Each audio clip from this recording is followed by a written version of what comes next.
Yan nakalagay oh. Right lane must turn right. Oh. Bakit nagbabara? Automatic, dapat automatic magkakanan ka dyan oh. May mga kupal na dyan, binarahan na naman yung pakanan. Pag dapat nakapwisto ka sa kanan, pwede ka na kumanan.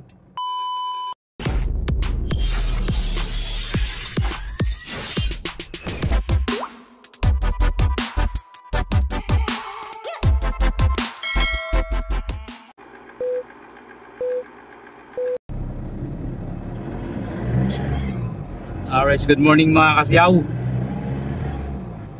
Ayan, biyahe tayo dyan lang sa malapit.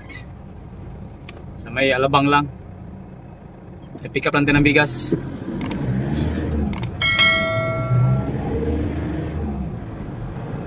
Sa may Alabang Hills lang guys. Ayan. Mamaya pa yung biyahe natin hapon. Pick up lang muna ako ng bigas.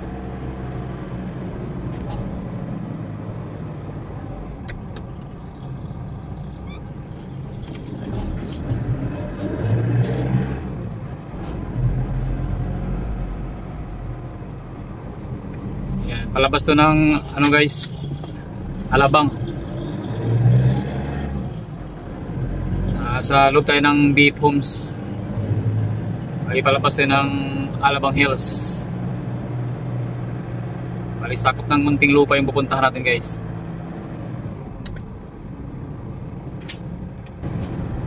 Makulimlim ang panahon guys. Kanina pa to umaga, medyo mambun-ambon kanina umaga.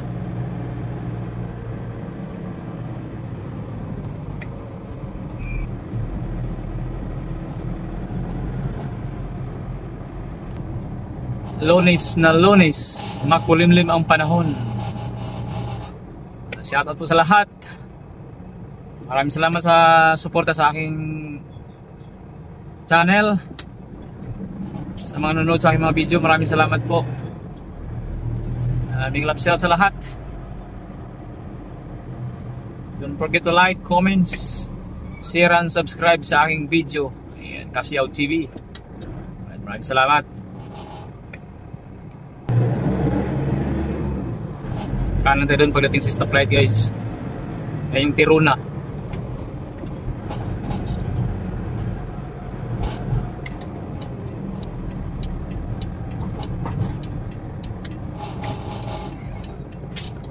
Yan nakalagay oh. Right lane must turn right. Oh. Bakit nagbabara? Automatic, dapat automatic magkakanan ka dyan oh. May mga kupal na dyan, binarahan na naman yung pakanan.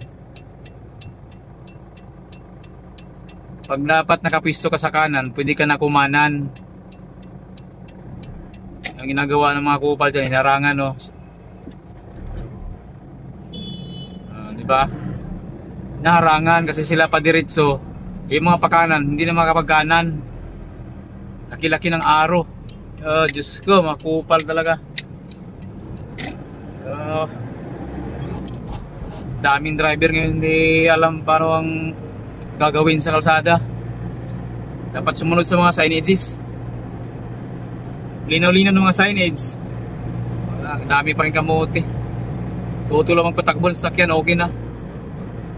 Hindi nila alam, nakapirwisyo sila. Dami ng kalisensya ngayon na walang alam sa mga trapiko. Kaya kadalasan sa iba, madalas nakakalisgrasya. Sila pang galit. Nakakalungkot naman kasi hindi tayo marunong sumunod sa batas trapiko eh. Kahit saan tayo pumunta, basta marunong tayo magbasa sa mga signage. Yan, nakasaad yan sa batas trapiko. Kaso lang, pinanindigan nilang pagkakamuti. So, sadyang baga nakapaglisensya lang na walang alam sa batas trapiko. Ang hirap ngayon. Puro shortcut, magkaroon lang ng lisensya. Pero lang sa mga matitino, sumusunod talaga sa batas trapiko.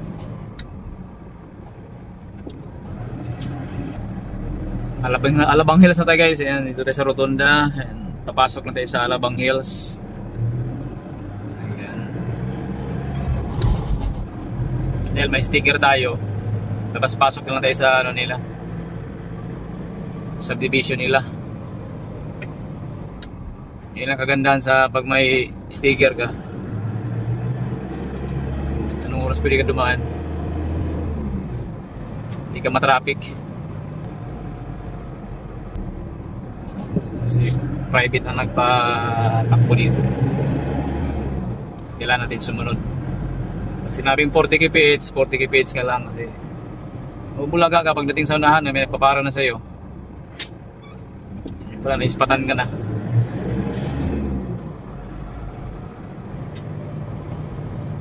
Alright, kanan tayo dito guys. Obligado tayo sumunod sa mga patakaran dito sa loob ng subdivision. Hindi tayo pwede pa bara-bara. Pwede sila manghuhuli. Meron silang rules and regulation dito sa loob ng subdivision na kailangan natin sundin. Lalo pagkat mga malaking subdivision guys, napakahigpit. Meron yan silang radar ginagamit or CCTV sa lahat na kalye. Pumasok ka sa malaking subdivision. Kaya pag sinabing full stop ka talaga. O anong kph ang hinihingi nila, yun lang talagang sundin mo, yung mga alituntunin sa loob ng subdivision. No choice ka, wala kang magawa kundi sumunod sa patakaran nila. Yan, kaliwa tayo dito sa dulo. Yan, kaliwa tayo. Yan, nakalagay na stop. Yan, obligado mo tumigil. Bago kumanan, tingin ka muna bago dumiretso. Yan, pagka nakita ka sa CCTV nila na hindi mo sinunod yan, magugulat ka na lang. Paglabas mo, pinara ka na ng security guard, tinawag na yan dun sa admin. Alright, kaliwa tayo. Yan, malapit tayo guys, dito na tayo. Ikaw pipick up ng bigas. Yan, dito na ako. Alright, maraming salamat.